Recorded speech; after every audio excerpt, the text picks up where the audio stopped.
I often get asked, why can embracing difficult conversations be a good idea? They are impossible. We'll never see eye to eye. He just doesn't get it. It's pointless.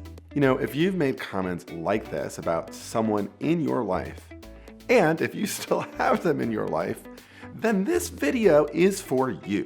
Because in this video, I'm going to share 3 reasons why embracing difficult conversations may be a good idea for you. And if you stick around, I'm going to tell you 2 bad reasons for having a difficult conversation.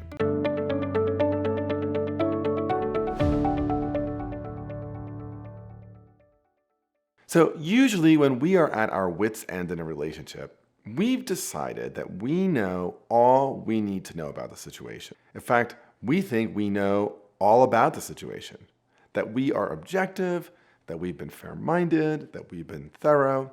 But if you are a human being on the other end listening to this, here's a really important message. We all suffer from partisan perceptions. That is to say, there are some things we know, and there are other things we don't know. And that is why having the conversation is important, because it is an opportunity to learn.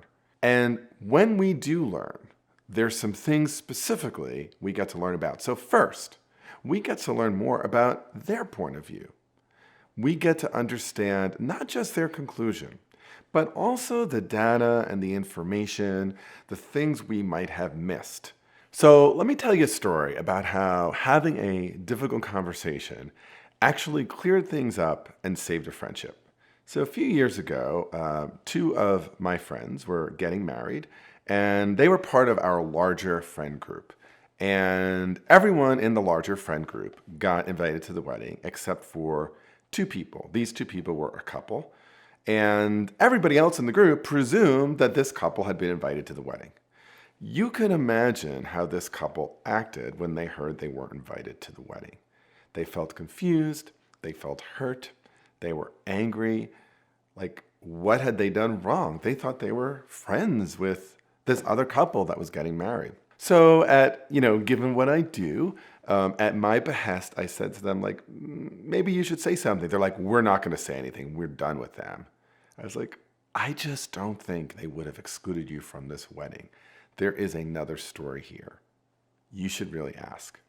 And so, maybe not to disappoint me, I'm not sure why, but they end up engaging the other couple. And what was really interesting is that the couple that wasn't invited was going to be getting married just 3 weeks later. And so the couple that didn't issue the invitation had made an assumption that this other couple would be just so busy getting ready for the wedding that there would be no way that they'd be able to attend, and they didn't want them to feel pressured.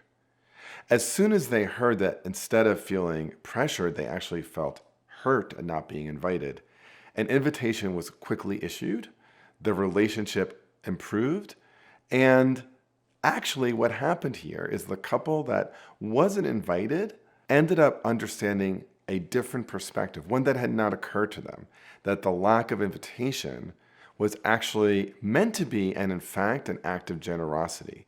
We don't want you to feel pressured. We don't want you to feel like you have to come to this wedding. We know how busy it is in the weeks before a wedding, and so we're giving you an easy out here by not issuing the invitation. So we get to learn more, often in a way that's incredibly helpful when we have the conversation. But here's the other important thing.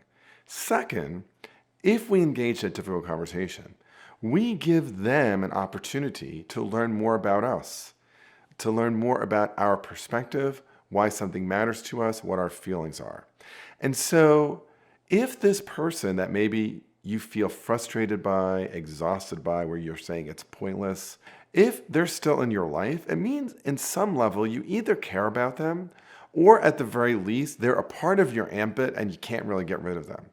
And so I think by having that difficult conversation, you are doing right by the relationship. It's not necessarily the case that they will honor that, but when we're in a difficult conversation, part of what I'm doing is saying, I care enough about this relationship that I want to go through this extra effort to share this part of who I am, what I like, what's important to me, how I form my values and decisions. And that is a gift that the other side may or may not accept, but it's something that is on offer. Moreover, right, when we fail to do that, we sometimes may find ourselves in a situation we might prefer not to have. So a third reason to have a difficult conversation is that it can actually give us a chance to identify the full range of our own feelings on an issue and to work with this friend or colleague or loved one to really identify them and then decide which ones to share and which not. In my own work, one of the things that I have really found is that sometimes people say, I have nothing in common with this person. My experience of that is that sometimes it's true that there's not a lot in common on the substance, whether it's on, Trump versus Biden or queer rights or, whether the West Coast or the Midwest or the East Coast is the best place in the country to live. But often, part of what makes a conversation difficult is that there's a whole bunch of strongly held feelings that each party in this conversation has. And in the difficult conversation, what we can realize is that even though there's not a lot of substance that people have in common, there's actually a lot of shared feelings. Feelings perhaps of anxiety, of anger, of confusion about how to work through these issues, of longing for something that might feel more connected, sometimes of hurt. And having the difficult conversations doesn't fix the feelings. It is never the purpose of a difficult conversation to fix feelings. But when people talk about the feelings, it can create a real connection and help us identify a path forward. So let me end by sharing two reasons, two bad purposes for a difficult conversation. Number one, if we're trying to somehow prove we are right and they are wrong, usually the conversation will simply fall apart. Things will escalate. So I'll give you an example. Regrettably, after more than 2 years of evading COVID, I ultimately got it. And I know exactly from whom I got it. I had some friends who came to visit my house after spending 11 weeks in Europe. And the day before they came, my mom said to me, you might ask them to take a COVID test before they come over. And I said, I'm not going to ask them to take a COVID test. It's just a few people are coming over. I'll be fine. So they come over. We have a very nice evening. And the next day, one of them calls me to say, I've tested positive for COVID. And a few days later, I have COVID.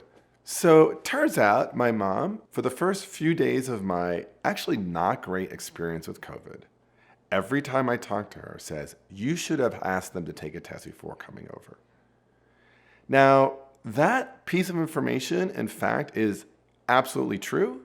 And it turns out the constant effort to prove that she was right and I was wrong made it impossible for me to continue in any other conversation with her, especially when I wasn't feeling well. So if you're just trying to prove yourself right and the other side is wrong, even when the other side is ready to accept that, it just usually doesn't go well. And so the second reason why not to have these difficult conversations is for the purpose of persuasion. Persuasion has its place. In fact, as y'all know, I teach negotiation. But the difference between a negotiation and a difficult conversation is in negotiation, I'm trying to persuade you to do something or not do something or to say something or to refrain from saying something. In a difficult conversation, my purpose is to learn your perspective, to share my perspective, and then to frame some way that maybe we can move forward, maybe we can have a different story for each of us, but not for persuasion. So, if you're finding any of this useful, I want to really encourage you to keep watching this next video, which is what is the difference between assertive and aggressive communication.